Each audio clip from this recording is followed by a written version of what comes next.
ఉంచుకుందాము, ప్రార్థన చేసుకుందాము. కృప కలిగిన మా తండ్రి, మా యేసురక్షగా మాట్లాడండి ప్రభా. ఉత్త చేతులతో వచ్చాము కానీ నిండు హృదయంతో వెళ్ళగలుగుటకు మాకు సహాయం చేయండి. ఈ దినము నుండి మా జీవితంలో చింత తొలగించి వేస్తానని వాగ్దానం చేస్తున్నాము నాయన. భయము, ఆందోళన మాలోంచి తీసివేయటానికి నీవు ముందే మా హృదయ ఆలోచనలు ఎరిగిన దేవుడుగా మాతో మాట్లాడటానికి సిద్ధపడి ఉన్నావు నాయన. నీ స్వరం విని, నీ చిత్తం ఎరిగి, నీ మార్గంలో నడిచి నీ కొరకు సాక్షులుగా జీవించడానికి సహాయం చేసి కాపాడమని యేసు నామమున ప్రార్థించి వేడుకొంచు ఉన్నాను తండ్రి, ఆమేన్. ఈ దినము కొరకు ఏర్పాటు చేయబడిన దేవుని వాక్యము మత్తయి సువార్త 6వ అధ్యాయము 25వ వచనం నుండి 34వ వచనం వరకు చూసుకున్నాం. చదవబడిన వాక్యాన్ని బట్టి దేవుడు మనతో ఈ విచారము, ఈ చింత, ఈ నెమ్మది లేని మెట్టుని మనలో నుంచి తీసివేయాలని ఉద్దేశించాడు. ఎందుకంటే ఆయనకి తెలుసు ఈ లోకము ఏ విషయములో చింత పెరిగిపోతూ ఉంది. అసలు చింత అంటే ఏంటి? ముందు మనం తెలుసుకోవాల్సిన సంగతి చింత అంటే ఏంటి. ముందు చింత అంటే చిన్న ఆలోచన. కానీ ఈ చిన్న ఆలోచన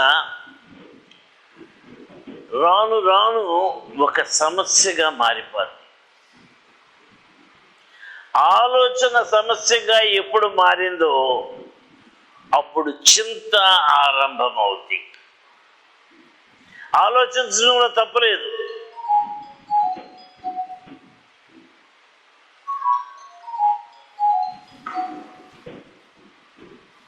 ఆలోచించడంలో తప్పులేదు. కానీ ఆ ఆలోచన బాగా వినండి మాట దయచేసి. ఆలోచించడం తప్పు కాదు, కానీ ఆ ఆలోచన మనల్ని కంట్రోల్ చేసే ఏమన్నాను వేదనగా, బాధగా మారకూడదు. అందరికి ఆలోచన వస్తుంది, తప్పులేదు. అది ఒక సమస్యగా మారిపోకూడదు.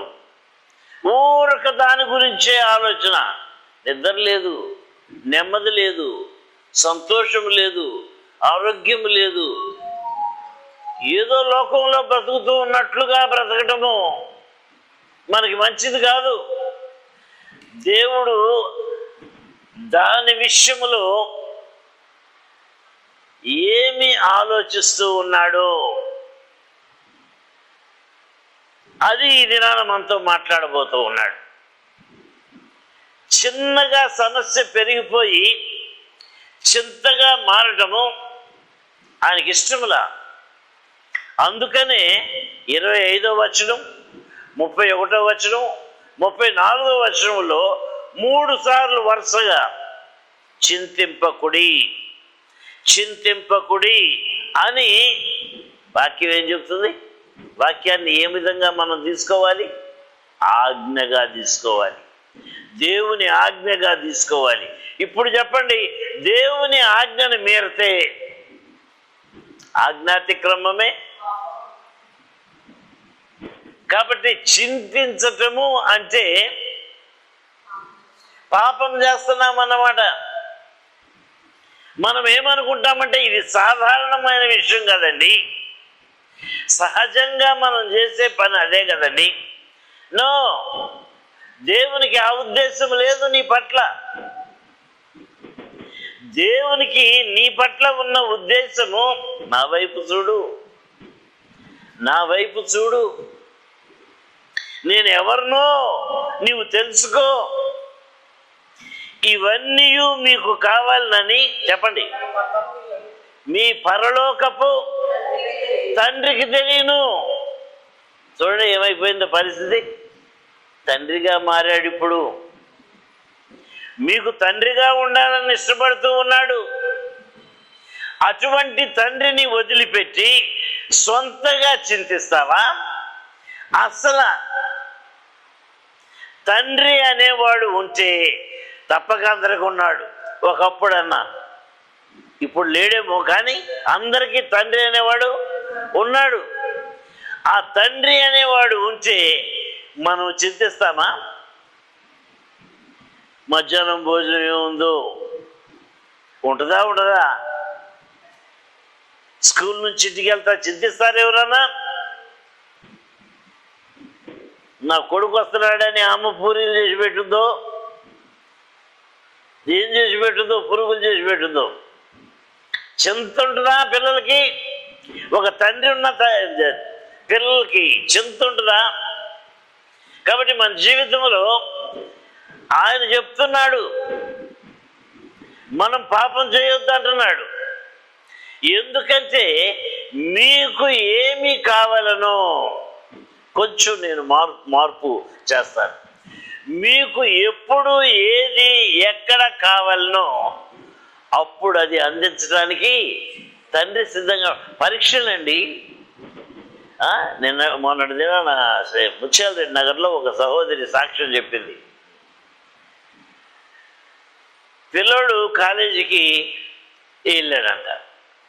పిల్లోడు కాలేజీకి వెళ్తే కాలేజీ నుంచి ఫోన్ చేశాడంట, అమ్మా హాల్ టికెట్ ఇవ్వట్లేదమ్మా. ఎందుకు ఇవ్వట్లేదు? అర్జెంటుగా ఫీజులు కట్టే వాళ్ళకే హాల్ టికెట్ ఇస్తానంటున్నారమ్మా. ఫీజు కట్టకపోతే హాల్ టికెట్ ఇయ్యరు. ఇంట్లో 7,000 ఉన్నాయంట, కట్టాల్సినవి 13,000 అంట. 5,000 ఎక్కడి నుంచి వస్తాయి? ఎట్లా వస్తాయి? మనము, మన కుటుంబాలు, మన సంగతి మనకి తెలుసు. ఇంకెట్లా వెంటనే ఆమె ప్రార్థనలో కూర్చుందంట.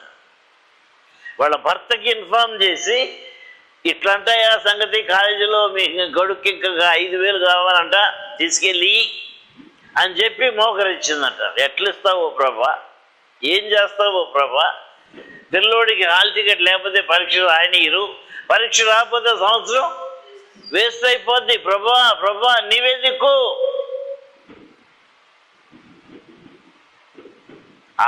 ఆయన ఒక డ్రైవర్ గారంట.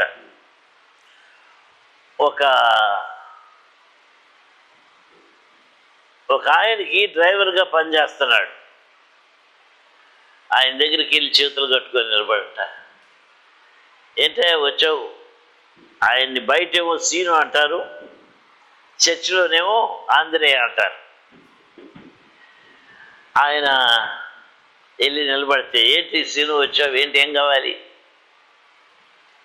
ఈ సీను అనే అబ్బాయి ఏం చేశాడంటే, వాళ్ళ యజమానుడికి 15 రోజుల క్రిందటో ఇప్పుడు కరోనా వైరస్ వచ్చింది.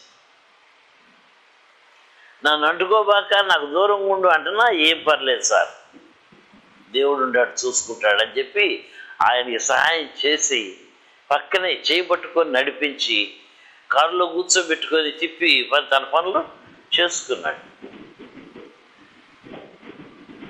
చేయి కట్టుకొని 5,000 అడిగితే ఏమన్నాడో తెలుసా? సీను 5,000 తీసుకో, వెనక్కి ఇవ్వాల్సిన అవసరం లేదు సీను.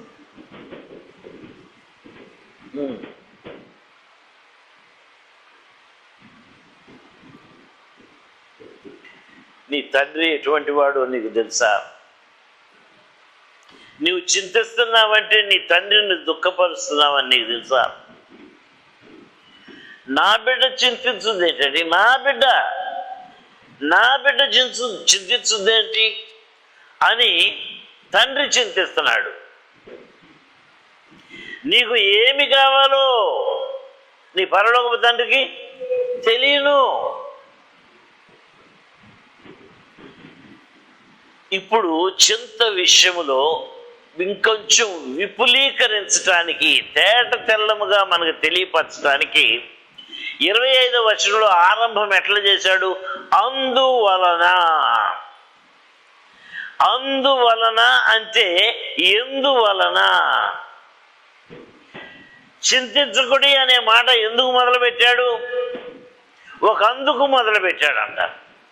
ఏంటి ఆ ఒకందుకు అనేది ఏంటి అని చూస్తే 22వ వచనం నుంచి 24వ వచనం దాకా కొన్ని సంగతులు తెలియజేస్తున్నాడు. ఏంటంట? దేహమునకు దీపము కన్నే కనుక నీ కన్ను తేటగా ఉండిన ఎడల నీ దేహమంతయు వెలుగుమయమై ఉండును. నీ కన్ను చెడినదైతే నీ దేహమంతయు చీకటిమయమై ఉండును. నీలోనున్న వెలుగు చీకటి అయి ఉండిన ఎడల ఆ చీకటి ఎంతో గొప్పది. ఎవడును ఇద్దరు యజమానులకు దాసుడుగా ఉండనేరడు.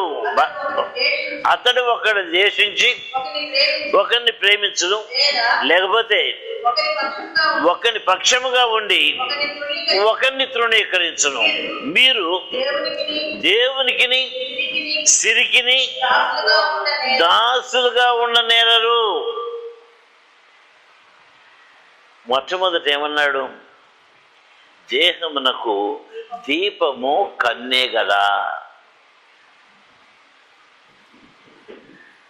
లోకానికి దీపమేంటో రైట్ భలే చెప్పింది. సూర్యుడు రాత్రిపూట కొంచెం వెలిగించడానికి చంద్రుడు. కానీ ఈ దేహానికి వెలుగు ఇవ్వాలి అంటే దీపం ఎక్కడ పెట్టాడు? కళ్ళల్లో పెట్టాడు. ఆ కళ్ళు బాగుంటే ఈ దేహానికి చేతులు ఏం చేస్తున్నాయి, కాళ్ళు ఏం చేస్తున్నాయి, ఎక్కడికి వెళ్తున్నాము, ఏం పట్టుకుంటున్నాము, ఇవన్నీ క్లియర్గా అర్థమవుతాయి. ఒకవేళ కంటి చూపు పోయి చెడినదైతే ఏమైనా కనబడతాయా? ఇక్కడి నుంచి దిగాలంటే డామున పట్టము పళ్ళు ఒట్టము అన్నీ జరిగిపోతాయి. ఒకవేళ ఈ కన్ను అనేటువంటి దీపము చీకటి అయితే ఆ చీకటి ఎంతో గొప్పది. ఈ దేహానికి ఏమీ తెలీదు, ఎక్కడున్నావో తెలీదు, ఏం చేస్తున్నావో తెలీదు. ఎందుకు పోల్చాడు దేవుడు చింతకి దీనికి? చింత రావటానికి అందువలన, ఎందువలన అంటే రెండు అంశాలు ఉన్నాయి. మీరు గమనించారో లేదో? ఒకటి వెలుగు, రెండవది చీకటి. ఎక్కడున్నాయి? నీలోనే ఉన్నాయి. ఇది ఆత్మ సంబంధమైన సత్యము. చింతకి ఆత్మ సంబంధమైన సత్యానికి సంబంధం ఏంటి అంటే నీలో ఉన్న వెలుగుని బట్టి కానీ చీకటిని బట్టి కానీ నీవు అర్థం చేసుకో. అందుకనే వెంటనే మీరు ఇద్దరు యజమానులకి దాసులుగా ఉండనేరరు. ఖచ్చితంగా చెప్తున్నా. చింతిస్తూ ఉన్నాము అంటే ఇద్దరు యజమానుల మధ్య చీల్చివేయబడుతున్నాము. చింతించడం వల్ల ఏం జరుగుద్దో ఎవరైనా చెబుతారా? చింతించడం వల్ల ఏం జరుగుద్దో శరీరానికి, దేహానికి ఏం జరుగుద్ది? బీపీ పెరుగుద్ది. బీపీ పెరిగి ఏమవుద్ది? గుండె డామని ఆగిపోద్ది. ఏం చేసుకుంటున్నావు? దేవుని వాక్యానికి వ్యతిరేకంగా నీవు ఏమి చేస్తున్నా ఎఫెక్ట్ అయ్యేది నీ శరీరమే, నీ దేహమే. ఈ మాట రాసుకోండి. దేవుని వాక్యాన్ని మీరాము అంటే ఎక్కడ దెబ్బతినబోతున్నాం? ఆరోగ్యం దెబ్బతినబోతుంది, క్షేమము దెబ్బతినబోతుంది, సుఖము సంతోషము దెబ్బతినబోతుంది. కాబట్టి దేవుడు ఖచ్చితంగా చెప్తున్నాడు, చింతించొద్దు. ఒకవేళ మీలో ఎవరికైనా, నాకు తెలుసు అందరికీ చింతలు ఉన్నాయి, చింతిస్తూ ఉన్నారు అంటే దేవుడు అంటున్నాడు, కొంచెం బయటికి రండి, లోకంలోకి రండి, సృష్టిని ఒక్కసారి చూడండి. సృష్టిలో మొట్టమొదటి కనబడేదంట పెట్టలు, అంటే పక్షులు ఏం చేస్తాయి?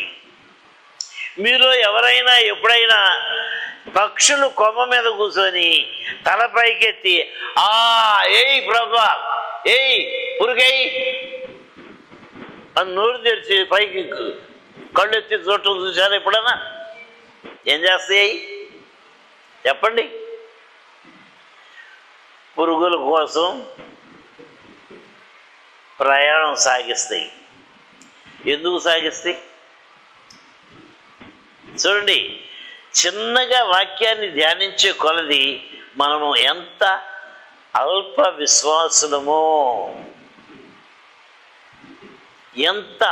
విశ్వాసులమో తేటగా అర్థమైపోద్దండి.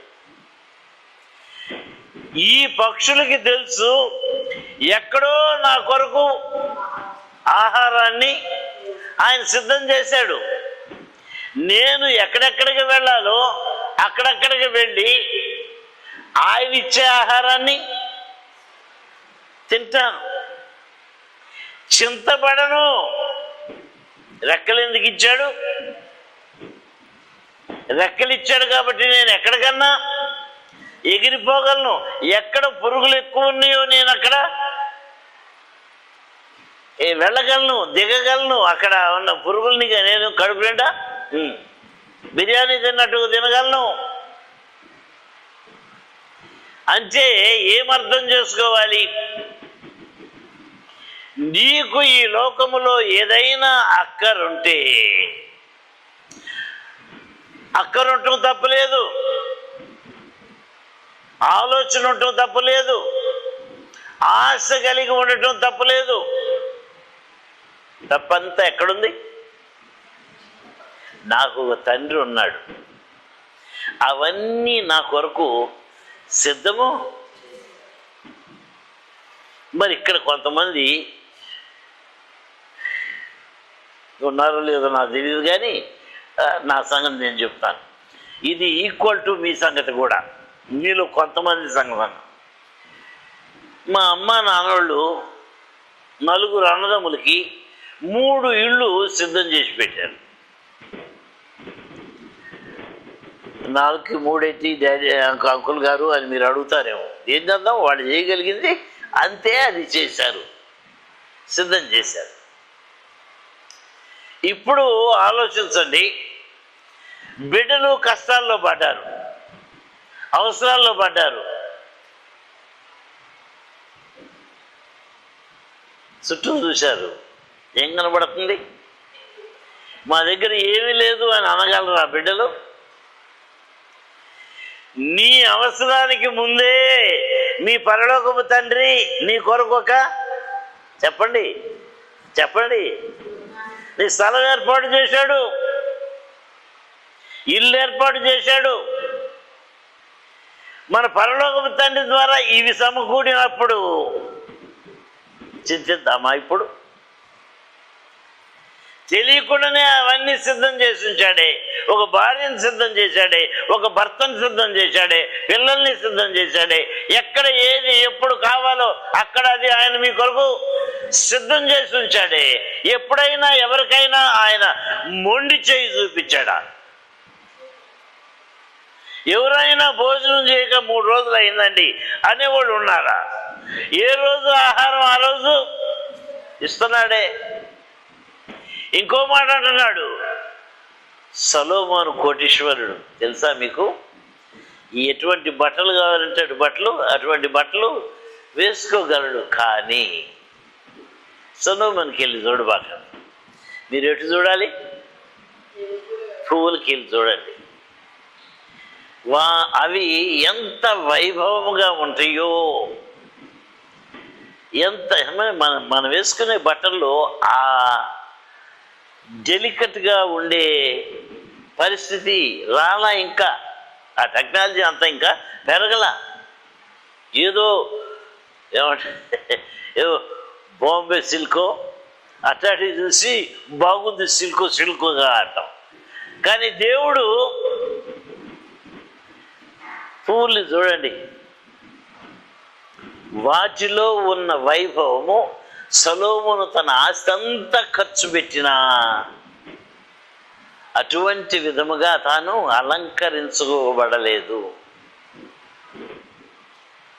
ఇక్కడ కూడా మనం ఆలోచించాల్సిన సంగతి, మనకి వ్యక్తిగతంగా తీసుకోవాల్సిన సంగతి, ఎవరమ్మా నిన్ను అలంకరిస్తుంది?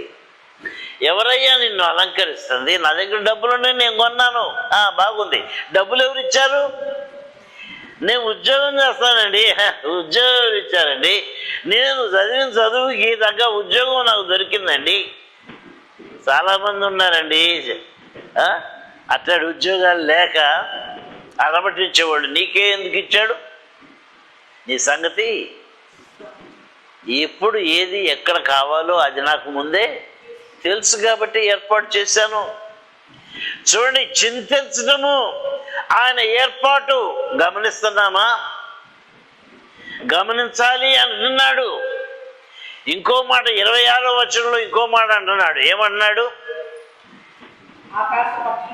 ఆకాశ పక్షులను చూడి అవి విత్తవు కోయవు, కొట్లలో 26 అయినను మీ పరలోకపు తండ్రి, అమ్మా వాటి పరలోకపు తండ్రి కాదు పోషిస్తుంది. అర్థమైందా? ఒక పాయింట్. ఆయన ఎవరో కాదు, వాటిని ఊరకనే ఫ్రీగా పోషిస్తున్నాడు, అలంకరిస్తూ ఉన్నాడు. ఆయన ఎవరో తెలుసా? మీ తండ్రి. మీ తండ్రి అనే సంగతి మీకు హత్తుకున్నారా? మీరు గమనించారా? మీరు గ్రహించారా? ఎవరనుకుంటున్నారా ఆయన? మీ తండ్రి. చదువమ్మా.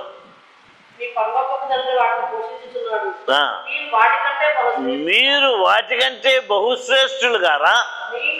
మీలో ఎవడు చింతించుట వలన తన ఎత్తు మూరడు చేసుకోగలడు. ఎవరైనా ఏదైనా చేయగలరా? ఏదైనా సాధించగలరా? మీలో బాగా వినండి మాట, ఎఫెసీ పత్రిక 3:20, మీలో కార్యసాధకమైన తన శక్తి చొప్పున. అంటే మీలో ఏ కార్యమైనా చెయ్యాలి అంటే తన శక్తి చొప్పున. మీరు అడుగు వాటికంటే, ఊహించు వాటికంటే అత్యధికముగా చేయగలిగిన దేవుడు మనకున్నాడు, తండ్రి మనకున్నాడు. అమ్మా మన తండ్రి మన దగ్గర ఏమి ఎదురు చూస్తాడు? మీ తండ్రి మీ దగ్గర, ఈ లోక సంబంధమైన తండ్రి మీ దగ్గర ఏమి ఎదురు చూస్తాడు చెప్పండి? కర్ర తీసుకొని కొట్టడం ఇష్టపడతాడా మీ తండ్రి ఆయన్ని? ఏం కోరతాడు? నా బిడ్డలు నన్ను ప్రేమించి, నా బిడ్డలు నా మాటకి లోబడి, అదొకటే అడుగుతున్నాడమ్మా మన దగ్గర నుంచి. మన దగ్గర నుంచి చందాలు అడగట్లా. మనం ఏదో ఆయనకి తిరిగి ఇవ్వాలని ఆయన ఎదురు చూట్ల. ఒకటే ఆయనకి కావాలి, విరిగి నలిగిన హృదయము, యెహోవాకి ఇష్టమైన బలి. ఇవ్వగలుగుతున్నామా? చేయగలుగుతూ ఉన్నామా? ఆయన అయితే నమ్మకంగా ఎప్పుడు ఏది ఎక్కడ కావాలో అది అందిస్తూనే ఉన్నాడు. లేకుండా ఏమీ చేయలేదు. అయితే చదవాల్సిన మాట 26వ వచనంలో చదవాల్సిన మాట, అన్యజనులు దీనిని గురించి చింతించరు. ఉందా ఆ మాట? 27లో చదవండి. కాబట్టి ఏమి తిందుము, ఏమి తాగుదుము, ఏమి ధరించుకుందుమో అని చింతపొగడి అన్యజనులు వీటన్నిటి విషయమై విచారింతురు. చింత విచారముగా మారిపోయింది. ఎవరికి? ఎందుకు? వాళ్ళకి తండ్రి లేడు, వాళ్ళకి పరలోకపు తండ్రి లేడు, దైవ గ్రహింపు లేదు. అందుకని వారిని ఏమన్నాడు? అన్యజనులు అని, దేవుడు లేనివాడు అని పిలిచేశాడు. గమనించండి, అంతవరకు పైన చదివితే సరైన రీతిగా అర్థం చేసుకోం మనం. వాళ్ళని ఆయన అన్యజనులను అన్నప్పుడు ఆయన ఎవరో ఎరిగి ఆయన వలన ఆశీర్వదింపబడి వాళ్ళందరికన్నా సుఖంగా క్షేమముగా జీవిస్తూ ఉన్న నీవు చింతిస్తే, అర్థమైందా? నీవు చింతిస్తే ఆయన నిన్ను ఏమంటాడు? నన్ను ఎరుగని వారు, నాతో మీకు ఏమి సంబంధం లేదు, మేము క్రైస్తవులమండి, మేము బాప్తిసం తీసుకున్నామండి, నిజమేనండి, అన్నీ మర్చిపోయారండి. మీకు నాకున్న సంబంధాన్ని మీరు మర్చిపోయారండి. నన్ను మీ తండ్రిగా, మీ ప్రభువుగా అంగీకరించిన విటు నాకు చూపించట్లేదే. బాగా వినండి, మన దేవుడు రోషము కలిగిన దేవుడు, చాలా రోషము కలిగిన దేవుడు. ఆయన మాటకి లోబడకపోతే ఏ శిక్ష పంపించాలో ఆ శిక్ష తప్పక పంపిస్తాడు. ఏంటి అంకులు మీరు భలే చెబుతారు, మా దేవుడు దయామయుడు, కృపామయుడు, ప్రేమమయుడు, ఏమేమో చెబుతున్నావు కదా అంకులు, నువ్వు నీ నోట్లోంచి కూడా ఈ మాటలు కూడా వచ్చినాయి కదా. శిక్షిస్తాడు. ఎందుకు శిక్షిస్తాడు? ఉత్త అన్ని జనులేనా శిక్షించాల్సింది? ఆయన నీతి న్యాయములు కలిగిన యెహోవా. అన్ని జనులకు ఏ విధముగా శిక్ష ఉందో నీకు నాకు కూడా అదే శిక్ష ఉంది. నీవు నీ తండ్రిని తృణీకరించినందుకు నిన్ను ఆయన అన్యజనులారా అంటున్నాడు. అనిపించుకుందామా? ఇదా మన జీవిత విధానము? పరలోకము తండ్రి తొంగి చూస్తున్నాడు. దినదినము నీ అక్కర్లను ఎరిగి నీ అక్కర్లను తీరుస్తూ ఉన్నాడు. ఎందుకు? ఫిలిప్పీ పత్రిక 6వ అధ్యాయం 4వ అధ్యాయం 6వ వచనం, 6-7 వచనాలు, 4వ అధ్యాయం 6-7 వచనం.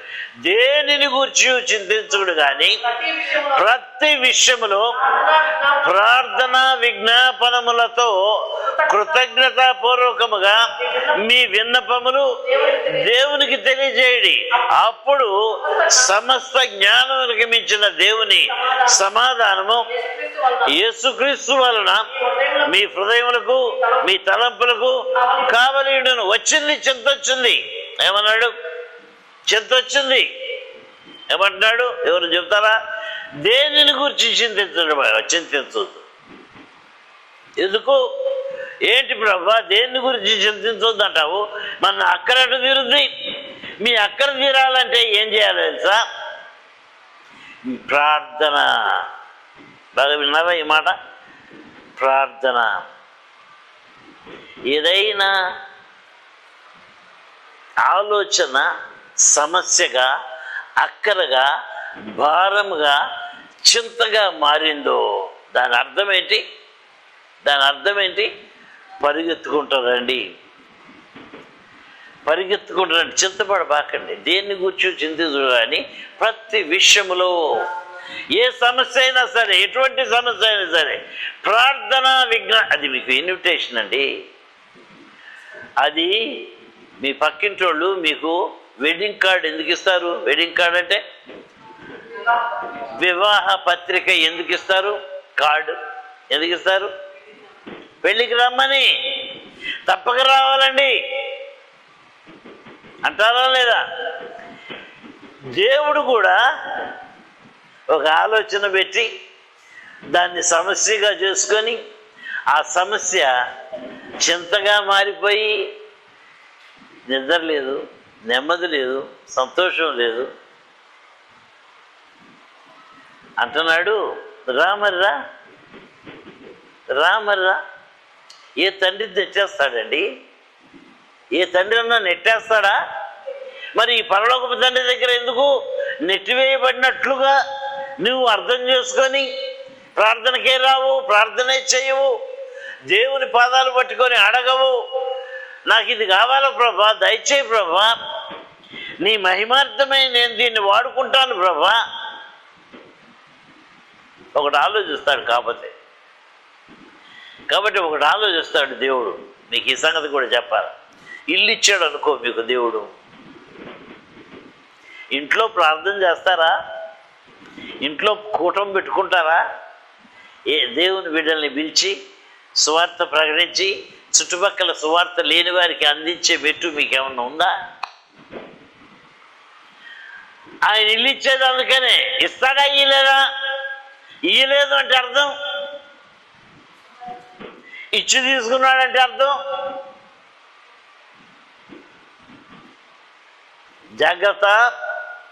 నీ హృదయము దేవుణ్ణి సంతోషపరిచే హృదయముగా నీవు మార్చుకో.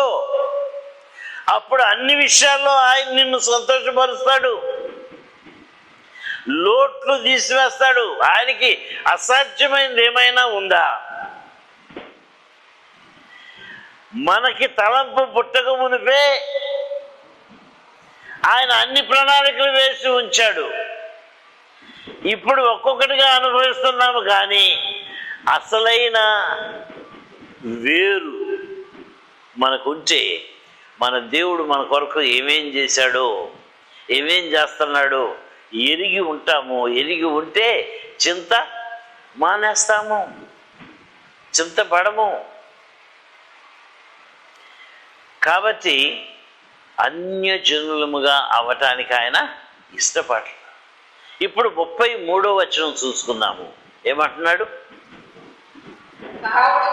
కాబట్టి మీరు దేవుని రాజ్యమును ఆయన నీతిని మొదట వెతకండి, అప్పుడు అవన్నీ ఏవన్నండి వేటి వేటి విషయంలో చింతిస్తున్నావో ఆలోచన ముదిరిపోయింది,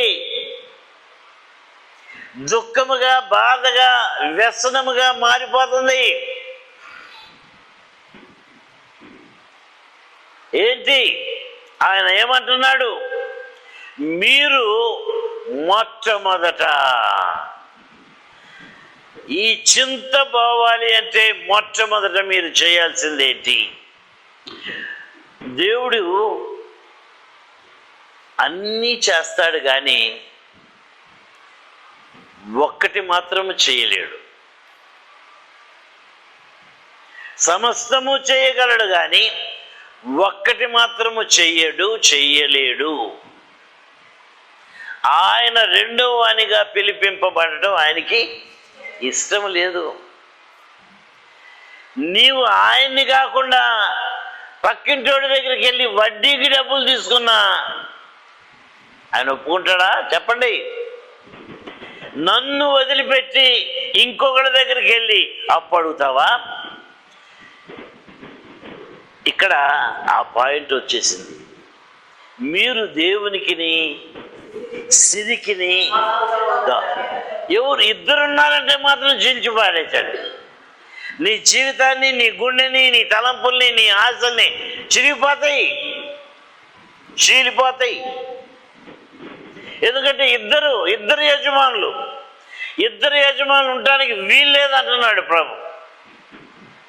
పక్కింటోడి దగ్గరికి వెళ్ళి అప్పు తీసుకొని నీ పని చేసుకుందాం అనుకుంటున్నావా? జాగ్రత్త. అపవాది నిన్ను మొట్టమొదట ఏం చేయమందో అది నిన్ను చేయనివ్వదు. దేవుడు నీకు మొట్టమొదట ఏం చేయమన్నాడు? నా రాజ్యాన్ని. అంటే అర్థం ఏంటండి? అర్థం చేసుకోమేమో అనుకోనేమో. ఆయన అంటున్నాడు, పరలోకమందున్న మా తండ్రి, తర్వాత నీ రాజ్యం వచ్చునుగాక. నా రాజ్యాన్ని అంటే అర్థం ఏంటి? నీ ఏలుబడి క్రింద జీవించే జీవితము, నిన్ను నా రాజుగా అంగీకరించిన జీవితం, నీవు చెప్పింది కాక నువ్వు చెప్పిందే చేస్తాను, నువ్వు చెప్పింది కాక నేనేమి చెయ్యను అనే మెట్టు ఆయనకి చూపించే ఆ స్థితి. ఆయన రాజ్యాన్ని ముందు వెతుకు. ఆయన రాజ్యానికి సంబంధించిన వాడివేనా నీవు? ఆయన రాజ్యానికి లోబడి జీవించేవాడివేనా? ఆయన శాసనాల్ని, ఆయన కట్టడల్ని అనుసరించి జీవించేవాడివేనా నీవు? నీకు దేవుని రాజ్యానికి ఏమన్నా సంబంధం ఉందా? నేను ఆ రాజ్య సంబంధిని అని చెప్పగలవా? రెండో మాట అంటాడు, ఆయన నీతిని అన్నాడు. నీతి అనేది ఒక స్టాండర్డ్, ఒక అంతస్తు. అది ఆయన అంతస్తు. క్రైస్తవ జీవితంలో ఆయన అంతస్తుని అందుకోవటానికి నీకు నాకు చేత కాదని స్వరక్తం ఇచ్చాడు. రోమా 3:24 ఒకసారి చదవండి, ఏమని అంటున్నాడు?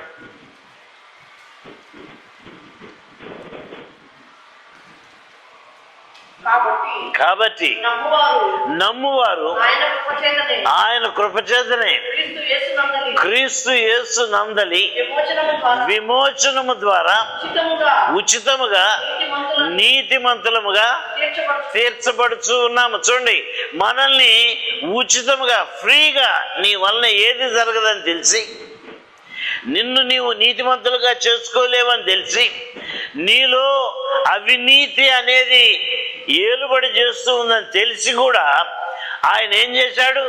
క్రీస్తు యేసు నందలి విమోచనము, నీ కొరకే ఆ శిలువ యాగము. శిలువలో తాను అప్పగించుకుంది నీ కొరకే.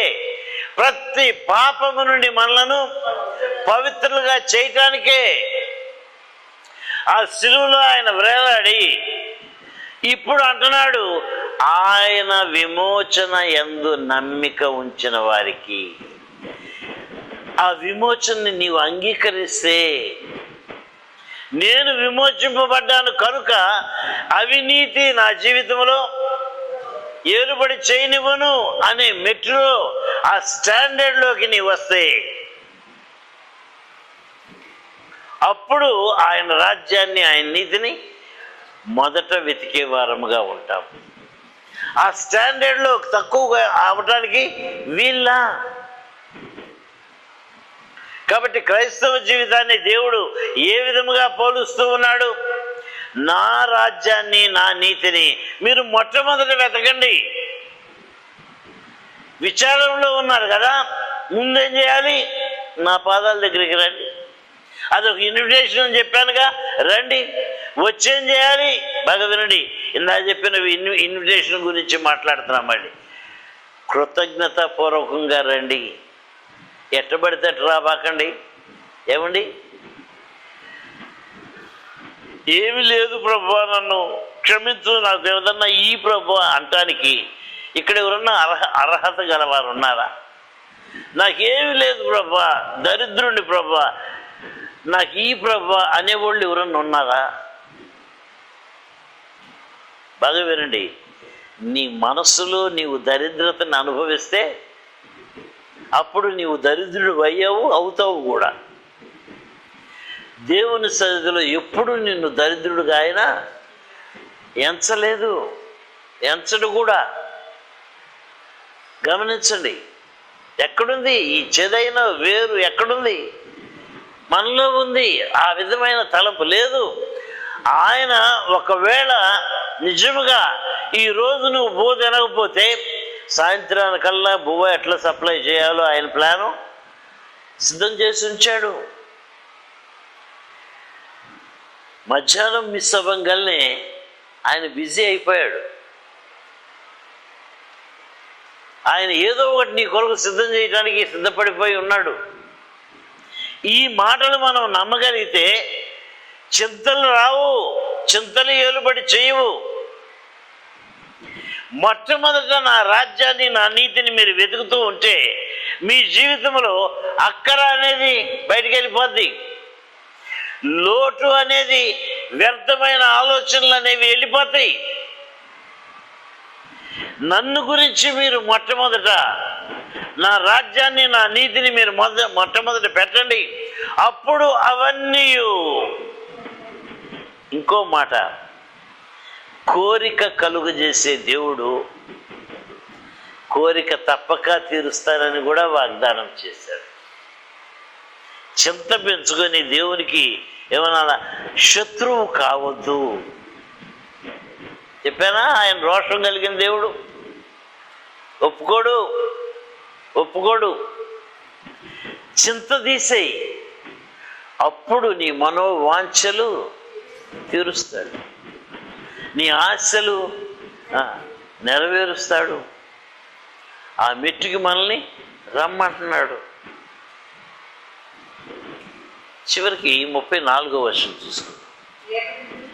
రేపటిని గురించి నీవు చింతించు, రేపటి దినము దాని సంగతులను గురించి. ఈ మాటకు అర్థం ఏంటండి? ఏంటి రేపు చింతించడానికి ఎవరున్నారు? చింత రేపటి గురించి రేపే చింతించుందంట. రేపే గురించి రేపు చింతించడానికి ఎవరున్నారు? నేను చెప్తానేనండి, రేపు అనేది ఈరోజు ఏమవుద్ది? రేపు అనేది ఈరోజు అయితే ఈరోజు గురించి నిన్న నీవు చింతించావు. రేపు అనేది ఈరోజు అయితే రేపులో నువ్వు ప్రవేశిస్తే నిన్న నీవు చింతించింది ఏంటి? ఈ రేపు గురించేగా. జరిగిపోయిందా లేదా? ఈరోజు గురించి ఈరోజే చింతించుంది అనే మాట దేవుడు రేపు ఇవ్వాల్సిన ఈరోజు ఇవ్వడు. రేపు ఇవ్వాల్సిన ఆశీర్వాదాలు, నా మాట కాదు, విలాప వాక్యములు 3వ అధ్యాయము 22, 23 తీయండి. విలాప వాక్యములు అంటే ఏడుండయో, ఎనిమిది తర్వాత విలాప వాక్యములు 22, 23, 3వ అధ్యాయం.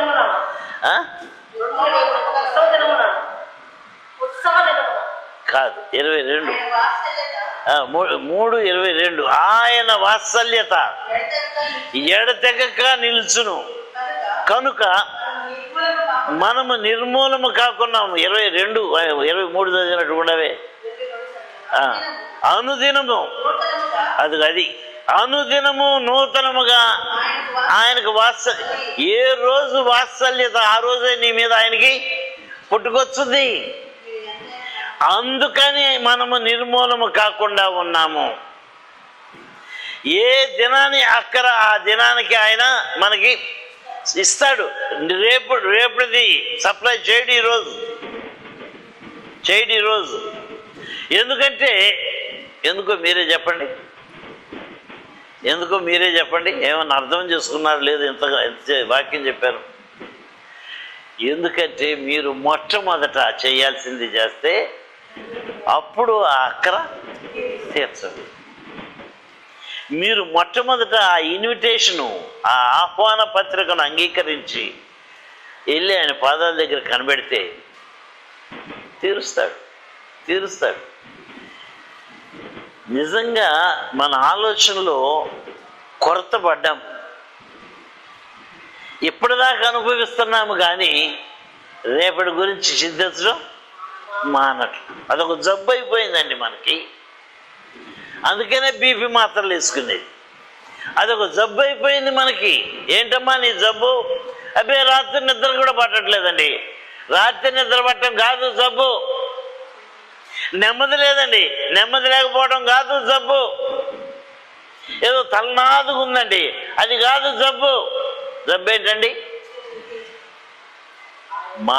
బాగా వినండి, మానవునికి వచ్చే ప్రతి జబ్బు ఆత్మ సంబంధమైంది. దానికి కారణము పాపం. మీరు టీవీలో చూసారు, విన్నారనుకుంటారు. ఆ వాక్యం చెప్పారు మొన్న ఆదివారం. ఆ ఆదివారం వాక్యం వింటే మళ్ళీ ఇది దానికి అతికి ఉన్న వాక్యం ఇది. ఏమో వచ్చే ఆదివారం కూడా లేకపోతే వచ్చే శుక్రవారం కూడా మీకు ఇట్లాంటి వాక్యమే చెప్తాను. దేవుడు నాకు మీ మనస్సుల మీద దాడి చేయమని చెప్తున్నాడు. ఎందుకంటే మీ మనస్సులు మీ అదుపులో లేకుండా పోతున్నాయి. ఒక దేవుడు, ఒక తండ్రి మనకున్నాడు అనే సంగతిని మనం గ్రహించకుండా అల్లకల్లోలం అయిపోతుంది మన జీవితం. మొన్న యూట్యూబ్లో వచ్చింది అదే వాక్యము, ఈరోజు మీరు వింటుంది కూడా ఇదే వాక్యం. చింతించడానికి వీల్లేదు, రేపటి గురించి చింతించడానికి వీల్లేదు. ఇక్కడ ఒక సత్యాన్ని మీరు తెలుసుకోవాలి. ఒక చిన్న కథలాగా చెప్తాను, దాన్ని అతికిస్తాను. ఏంది, ఇద్దరు భార్యాభర్తలు ఉన్నారట. అంటే ఒక భార్య ఒక భర్త ఉన్నారట. భార్య భర్త గారిని అర్జెంటుగా డాక్టర్ గారి దగ్గరికి వెళ్దాం రండి అని తీసుకొచ్చింది. డాక్టర్ గారి దగ్గర తీసుకొచ్చి, డాక్టర్ గారు నా భర్త పిచ్చోడు అయిపోయాడండి అంటుందా. ఏమ్మా, ఎందుకు పిచ్చోడు అయిపోయాడమ్మా? నా భర్త గారు కోడి అనుకుంటున్నాడు. ఆయన కోడిలాగా కుక్కు కుక్కు అంటుంటాడు, కోడిలాగా నడుస్తుంటాడు, కోడిలాగా ఎగరటానికి ప్రయత్నిస్తున్నాడు. అచ్చం కోడే. అమ్మా, మరి మీ ఆయనకి చెప్పొద్దా? నువ్వు కోడిలాగా ప్రవర్తించొద్దు అని నువ్వు చెప్పొద్దా? చెప్పావా? చెప్పలేదు అయ్యగారు. గుడ్డు ఎప్పుడు పెడతాడని చూస్తున్నాను అయ్యగారు. అర్థమైందా? మీకు అర్థమైందా? ఇద్దరు పిచ్చోళ్ళకు జరిగే సంభాషణ అది. ఇద్దరు పిచ్చోళ్ళే. ఏం అర్థం చేసుకోవాలో అది అర్థం చేసుకోవట్లా. ఏమనుకోకపోతే ఈ మాట అన్నా, మనందరం పిచ్చోళ్ళమే. మనకి ఏమీ ఎక్కట్లా దేవుని వాక్యం, ఏమీ అర్థం చేసుకోవట్లా మనం దేవుని మాటలు. ఎందుకు అంటే క్లియర్గా చెప్తానండి, మనం పిచ్చోళ్ళతో సహవాసం చేస్తున్నాం కనుక మనం కూడా పిచ్చోళ్ళం అయ్యాం. ఈరోజు నేను బయటికి రావట్లేదండి, ఈరోజు మంచి రోజు కాదు.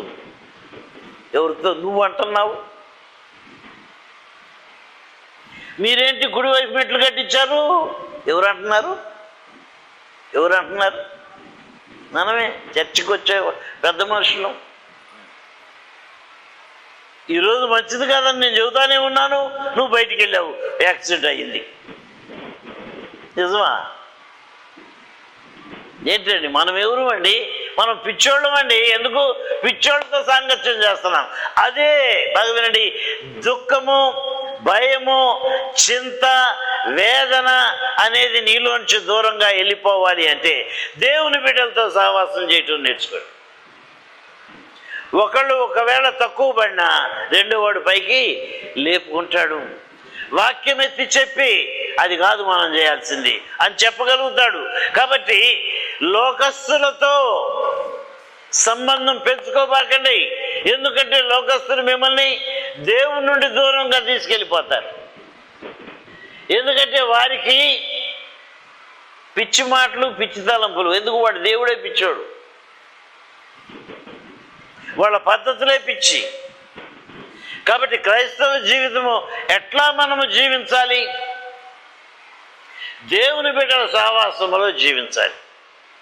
ఎందుకు అంటే తప్పులు చేయకుండా, తండ్రిని బాధ పెట్టకుండా, తండ్రికి అనుకూలమైన జీవితాన్ని జీవించడానికి మనము దేవుని బిడ్డల సహవాసంలో సాగిపోవాలే కానీ ఎవరితో పడితే వాళ్ళతో మనం సాగిపోవడానికి వీళ్ళ లాగేస్తారు. అన్యాచారాలు వ్యర్థమైనవి. దేవుని వాక్యము సజీవమైంది, బలమైంది.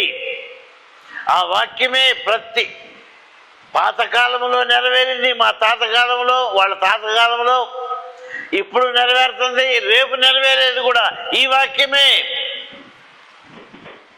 లోకమంతా బైబిల్ చదువుతూ ఉంది. ఎందుకు చెప్పండి ఎవరన్నా? ఆయన రాకడ సమీపిస్తుంది. ఆయన రాకడ సూచనలు తెలుసుకొని జాగ్రత్త పడాలని అందరూ గమనిస్తూ ఉన్నారు. ఏం జరుగుతుంది, ఎట్లా జరుగుతుంది, ఎందుకు? ఇక్కడ రాయబడి ఉంది ఏం జరగబోతుందో, ఎట్లా జరగబోతుందో, ఎప్పుడు ఏది తర్వాత ఏది అనేది అన్నీ క్షుణ్ణంగా రాయబడి ఉంది. మనమందరము ఎదురు చూసేది ఆయన రాకడ కొరకు. ఆయన రాకడ ఎప్పుడో తెలియదు కాబట్టి ఇప్పుడే సిద్ధపడిపోవటానికి ఆయన కూడా అటువంటి మాటలతోనే మనల్ని దర్శిస్తూ ఉన్నాడు. ఆ చింత మన మైండ్లోంచి తీసేయాలి. ఆ చెడు తలంపులు, వ్యర్థమైన మాటలు, తలంపులు, ఆశలు, కోరికలు ఇవన్నీ చచ్చిపోవాలి.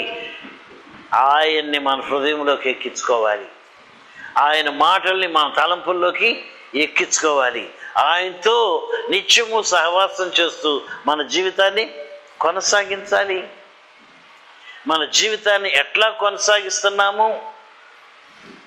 చివరిగా ఇంకో పాయింట్ గుర్తు చేసి ముగిస్తాను, వినండి. ఇంతకుముందు మేము చిన్నప్పుడు కాణీళ్ళు ఉండేవి. ఎవరికన్నా తెలుసా కాణీళ్ళు ఉండేయని? మేము చిన్నప్పుడు అంటే 75 సంవత్సరాలు వెనక్కి పోవాలి.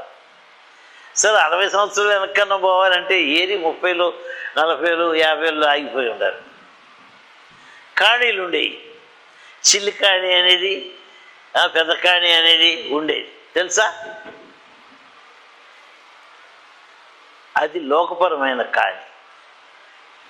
ఆత్మపరమైన కాణి ఒకటి ఉంది.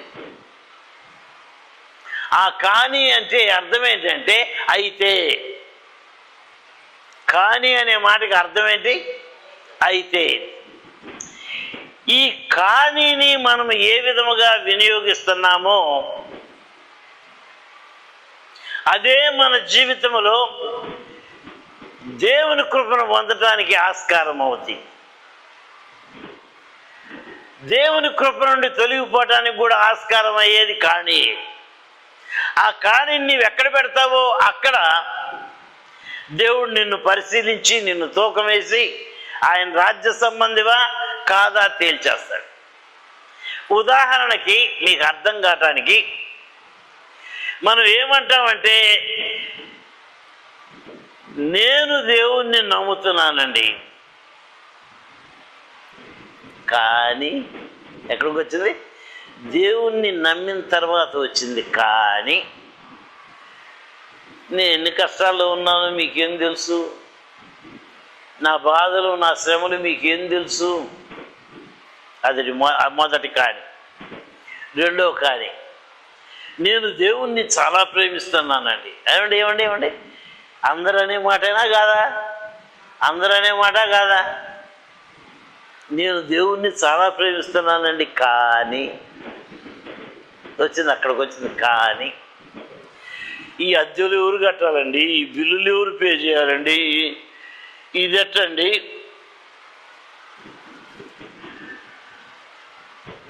అబ్బో, నేను దేవుణ్ణి చాలా నమ్ముతున్నానండి,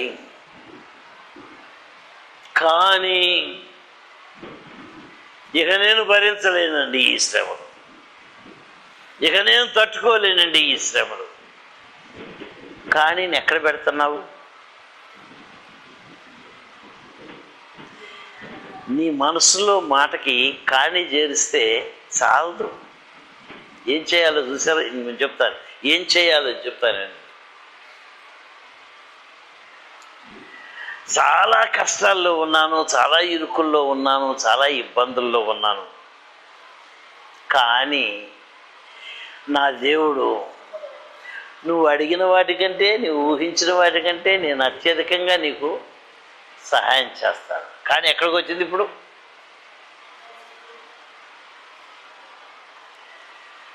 నేనండి బిల్లులు కట్టలేకపోతున్నానండి, సమస్యల్లో ఉన్నానండి, డబ్బులు ఇచ్చేవాళ్ళు ఊరు లేరండి, చాలా ఇబ్బందుల్లో ఉన్నానండి. కానీ నాకు ఓ సంగతి తెలుసండి, ఫిలిప్పీ పత్రిక 4:19లో ఏముందంటే, ఆయన మహదైశ్వర్యము చొప్పున మన ప్రతి అవసరతని ఆయన దగ్గర ఉంది. ఐశ్వర్యము కావాలంటే ఐశ్వర్యము, అక్కర తెచ్చబడాలంటే అక్కర తెచ్చబడదు. నీకు ఏది కావాలో అది నీకు దొరుకుద్ది. ఏమండి, బతకాలని నాకు ఇష్టం లేదండి, కానీ నేను చిన్నవాడినై ఉన్నాను, ఇప్పుడు పెద్దవాడినై ఉన్నాను. నేను నీతిమంతుల పిల్లలు అడుక్కు తింటూ నేను ఇంతవరకు చూడలేదండి.